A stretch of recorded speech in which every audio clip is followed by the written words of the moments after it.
Everyone welcome to study world classes.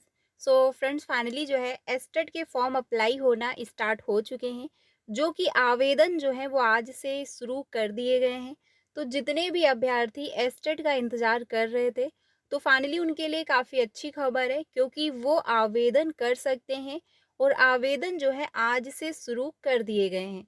साथ ही साथ exam pattern के साथ साथ आयु सीमा में क्या अपडेट दी जा रही है वो हम लोग समझेंगे, क्योंकि एज लिमिट भी जो है एस्टेट में लागू की जा रही है।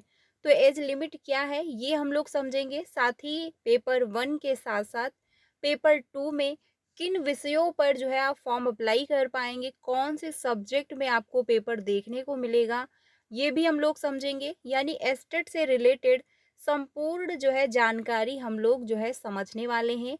इस वीडियो से एस्टेट से रिलेटेड आपके सारे डाउट क्लियर हो जाएंगे। तो सारी इन्फॉर्मेशन समझ लेते हैं कि आवेदन जो है, जो कि आप जानते हैं आज से स्टार्ट है।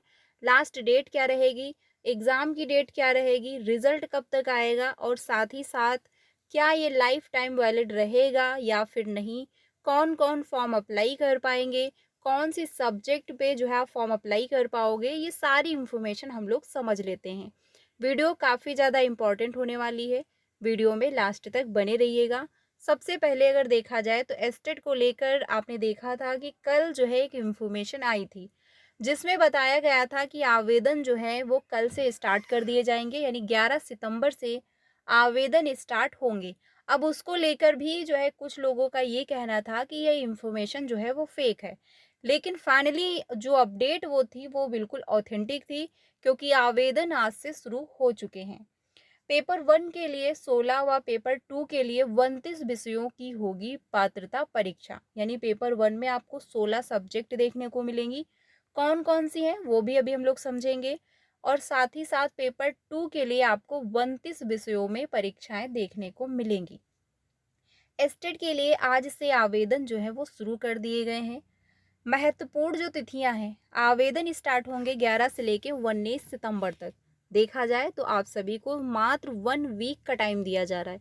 यानी इस बार ऐसा पहली बार ऐसा हो रहा है एस्टेट में कि आपको आवेदन करने के लिए सिर्फ जो है 1 वीक का टाइम मिल रहा है। तो अगर आप आवेदन करना चाहते हैं तो आवेदन स्टार्टिंग में ही कर लीजिए, क्योंकि लास्ट में क्या होता है, कभी कभी जो है वेबसाइट लॉगिन नहीं हो रही थी या फिर कभी सर्वर इशू होता है, फॉर्म सबमिट नहीं हो पाता है। तो ऐसी बहुत सी प्रॉब्लमें होती हैं। इसी वजह से स्टार्टिंग में ही फॉर्म अप्लाई कर लीजिए, क्योंकि ज़्यादा टाइम नहीं है इस बार। एस्टेट की जो परीक्षा होगी वो 4 से लेके 25 अक्टूबर के बीच में देखने को मिल जाएगी। यानी डेट में परिवर्तन नहीं किया जाएगा और इस बार जो है आपको प्रिपरेशन करने के लिए भी ज़्यादा समय नहीं मिल रहा है। ठीक है, बहुत ही कम, यानी 1 मंथ का टाइम मिल रहा है। तो ऐसे में तैयारी भी आपको बेहतर करनी है, क्योंकि जस्ट आपको टीआरई 4 देखने को मिलेगा। रिजल्ट आपका 1 नवंबर तक बताया जा रहा है कि देखने को मिल जाएगा।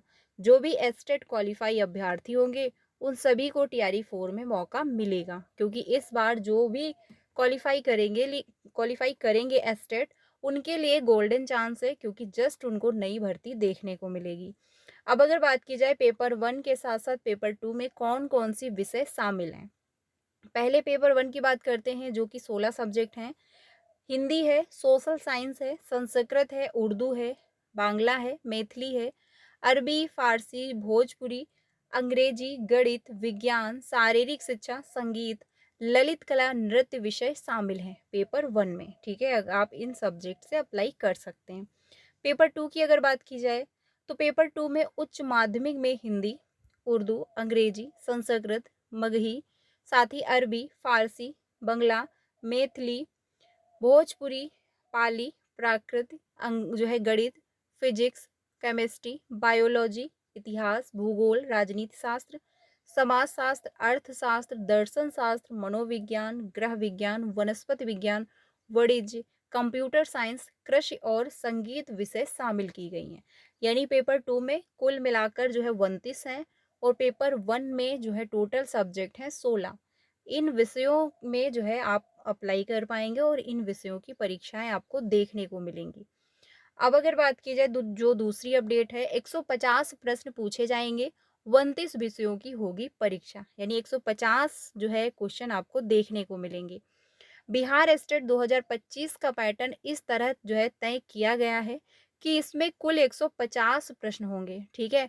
इसमें से 100 प्रश्न होंगे विषय के, यानी जो भी आपने सब्जेक्ट से अप्लाई किया होगा, आधारित होंगे, जबकि शेष जो है 50 प्रश्न शिक्षक कला और अन्य दक्षताओं से संबंधित होंगे, ठीक है? परीक्षा की कुल अवधि 2.5 घंटे की होगी। यह परीक्षा 2 हिस्सों में आयोजित की जाएगी। पेपर 1 माध्यमिक कक्षाओं के लिए और पेपर 2 जो है उच्च माध्यमिक कक्षाओं के लिए, ठीक है? पेपर 1 के लिए 16 व पेपर 2 के लिए 29 विषयों की परीक्षा होगी। ये एग्जाम पैटर्न से रिलेटेड इंफॉर्मेशन यहाँ पर दी गई है। अब अगर बात की जाए एज लिमिट को लेकर, क्योंकि एज लिमिट को लेकर भी जो है एस्टेट में बाउंडेशन जो है देखने को मिल रहा है। बिहार विद्यालय परीक्षा समिति ने माध्यमिक शिक्षक पात्रता परीक्षा 2025 के लिए नोटिफिकेशन जारी कर दिया है। एस्टेट 2025 के लिए आवेदन प्रक्रिया जो है 11 सितंबर से शुरू हो जाएगी, यानी कि आज से। आवेदन की अंतिम तिथि जो है 19 सितंबर है। आवेदन वेबसाइट ये दी गई है, यहाँ पर आप जा करके फॉर्म ऑनलाइन कर सकते हो, ठीक है? पर ही स्वीकार किए जाएंगे। परीक्षा को पास करने वाले अभ्यर्थियों को लाइफ टाइम वैलिड सर्टिफिकेट मिलेगा, यानी एस्टेट अगर आप क्वालिफाई करते हैं तो ये लाइफ टाइम वैलिड है, जैसे कि सीटेट है। अगर सीटेट आप एक बार क्वालिफाई करते हैं तो वो लाइफ टाइम वैलिड है। सेम प्रोसेस है एस्टेट में भी, अगर आप एक बार क्वालिफाई कर जाते हैं तो लाइफ टाइम वैलिड रहेगा। आप अप्लाई कर पाएंगे कोई भी भर्तियां आए, जो उन्हें आगामी बीपीएससी शिक्षक भर्ती परीक्षा में शामिल होने का सीधा मौका देगा। एस्टेट का आयोजन 4 से 25 अक्टूबर तक आयोजित किया जाएगा। रिजल्ट 1 नवंबर को जारी किया जाएगा, यानी रिजल्ट की जो डेट है वो भी कंफर्म है कि 1 नवंबर को देखने को मिलेगा। एक पेपर के लिए जो है आवेदन शुल्क जर्नल वीसी ईडब्ल्यूएस उम्मीदवारों के लिए 960 रुपये है, यानी अगर आप पेपर 1 अप्लाई करते हो तो उसके लिए आपको 960 रुपये पे करने होंगे। और अगर आप जबकि एससी एसटी या पीएच कैटेगरी के अभ्यर्थी हैं तो उनके लिए जो है 760 रुपये भुगतान करना होगा, क्योंकि पेमेंट भी कैटेगरी वाइज होता है तो इसलिए डिफरेंस है, ठीक है?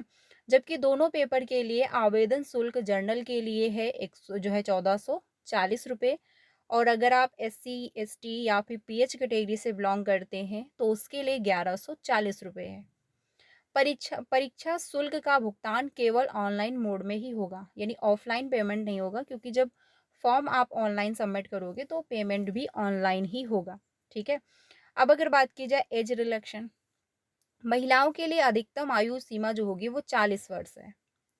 आवेदन के लिए अभ्यर्थियों का स्नातक उत्तीर्ण होना अनिवार्य है, यानी आपने ग्रेजुएशन किया हुआ हो, और साथ ही जो है संबंधित विषय में बीएड की डिग्री भी आवश्यक है, यानी आपके पास बीएड होना चाहिए, तभी आप फॉर्म अप्लाई कर पाओगे। साथ ही उम्मीदवारों की आयु सीमा 21 से लेकर 37 वर्ष पुरुष के लिए है और महिलाओं के लिए 40 वर्ष है। ये भी ध्यान रखिएगा, क्योंकि एज लिमिट भी जो है एस्टेट में होती है। अगर आप जो है मेल हैं तो 21 से 37 वर्ष के बीच अगर आप हैं तो अप्लाई कर सकते हो। अगर आप फीमेल हो तो 40 वर्ष तक का आपको टाइम मिल रहा है, यानी 21 से लेकर 40 वर्ष तक का। बिहार बोर्ड की तरफ से राज्य में माध्यमिक और उच्च माध्यमिक सरकारी शिक्षा नौकरी के लिए पात्रता जो है प्राप्त करने के लिए एस्टेट आयोजित किया जाता है, यानी अगर आप एस्टेट क्वालिफाई करते हैं तो बिहार में जो भी नई शिक्षक भर्तियां आएंगी आप उसमें ऑफिशियली अप्लाई कर पाओगे, क्योंकि आप इलिजिबल होगे। एस्टेट हो या फिर सीटेड हो, या फिर किसी भी राज्य का टेट हो, ये एक ऐसा एग्ज़ाम होता है जिसके थ्रू आप कोई भी भर्तियां आती हैं अपने स्टेट में टीचिंग से रिलेटेड, तो आप वहाँ पर फॉर्म अप्लाई कर पाते हो, यानी इलिजिबिलिटी क्राइटेरिया आपको ये क्वालिफाई करनी होती है। तो फिलहाल देखा जाए कि अच्छी खबर है, क्योंकि अभ्यर्थी एस्टेट को लेकर ही बहुत मांग कर रहे थे और उनकी मांग यही थी कि टीआरई 4 से पहले एस्टेट लागू किया, यानी एस्टेट का एग्ज़ाम करवाया जाए, एस्टेट का नोटिफिकेशन जारी किया जाए, और फाइनली वही हुआ। अब ये देखना होगा जो दूसरी मांग है अभ्यर्थियों के माध्यम से, जो कि है टीआरई 4 में नंबर ऑफ सीटें बढ़ाई जाएं, और देखा जाए जो अभ्यर्थियों के द्वारा मांग है वो भी बिल्कुल ऑथेंटिक है। उसका सबसे बड़ा रीज़न ये है कि अगर बिहार में 1 लाख जो है 20,000 के अराउंड जो है नंबर ऑफ सीटें अगर खाली हैं, तो उतनी वैकेंसी अगर आयोग जारी नहीं कर सकता है तो एटलीस्ट आधी वैकेंसी आनी चाहिए। लेकिन अभ्यर्थियों के द्वारा जो है धरना प्रदर्शन के दौरान मांग ये है कि 1,20,000 पदों पर वैकेंसी जारी की जाए। अब इसको लेकर धरना प्रदर्शन चल रहा है, जो कि काफ़ी अभ्यर्थियों पर लाठीचार्ज भी हुआ है, काफ़ी अभ्यर्थियों को चोटें भी आई हैं, लेकिन अभी भी ये मामला चल रहा है। अब ये देखना होगा कि क्या ये मांग एक्सेप्ट होती है। अगर मांग एक्सेप्ट हो जाती है तो इस बार बिहार के अभ्यर्थियों के लिए बहुत ही अच्छा मौका है, क्योंकि जस्ट आपको एस्टेट देखने को मिल रहा है और एस्टेट के बाद आपको तुरंत भर्ती देखने को मिल रही है, और जिसमें अच्छी खासी वैकेंसी भी होंगी। और सबसे अच्छी बात है कि डोमिसाइल लागू है। अब डोमिसाइल की वजह से अदर स्टेट के जो अभ्यर्थी हैं उनको कम मौका मिलेगा, और इससे क्या होगा, कंपटीशन लेवल कम रहेगा। तो बिहार के अभ्यर्थियों के लिए इस बार अच्छा खासा मौका है। वो अच्छे से जो है अपनी तैयारी करें, हर एक चीज़ को एनालिसिस करें। देखिए, मोस्ट इम्पॉर्टेंट है कि आप पीवाईक्यू करें, और पीवाईक्यू के साथ साथ जो है सिलेबस पे ध्यान दें, क्योंकि सिलेबस इम्पॉर्टेंट है। सिलेबस से ही पीवाईक्यू के साथ साथ सिलेबस से ही क्वेश्चन उठाए जाते हैं। तो ऐसे में जो है अच्छे से तैयारी करें, हर एक चीज़ को डिटेल में समझें, क्योंकि ये जो टाइम है ये बहुत इम्पॉर्टेंट है। इसी के थ्रू जो है अगर आप अच्छे से मेहनत करेंगे तो आप जो है अच्छी खासी एक नौकरी पा जाएंगे। ठीक है, तो अच्छे से अपनी तैयारी करते रहें। फॉर्म अप्लाई होना स्टार्ट हो चुके हैं, फॉर्म अप्लाई कर लीजिए, क्योंकि ज़्यादा समय दिया नहीं जा रहा है इस बार। 1 वीक का ही टाइम है, तो स्टार्टिंग में ही फॉर्म अप्लाई करें और अच्छे से अपनी तैयारी करें, क्योंकि एग्ज़ाम डेट अभी बिल्कुल कंफर्म नहीं है, बट मोटा-मोटा डाटा दे दिया गया है कि इस डेट को एग्ज़ाम हो सकता है। 4 से लेकर 25 अक्टूबर के बीच में कोई भी डेट आपको देखने को मिल जाएगी, और जो भी एस्टेट क्वालिफाई करेंगे उनको टीआरई 4 में मौका भी मिलेगा। तो आप लोग अपनी अच्छे से तैयारी करें, बाकी चैनल के साथ बने रहें, जिससे आपको सारी अपडेट मिलती रहे। जो भी अभ्यर्थी सीटेट की तैयारी करना चाहते हैं वो चैनल के साथ जुड़ सकते हैं, क्योंकि बहुत जल्द सीटेट की क्लासेस कंटिन्यू हो जाएंगी। तो कोई भी अपडेट आता है फ्रेंड्स, आपको इन्फॉर्म कर दिया जाएगा। वीडियो अच्छा लगा हो तो प्लीज़ लाइक करिएगा और अपने सारे फ्रेंड को शेयर करिएगा। मिलते हैं नेक्स्ट वीडियो में। Thank you.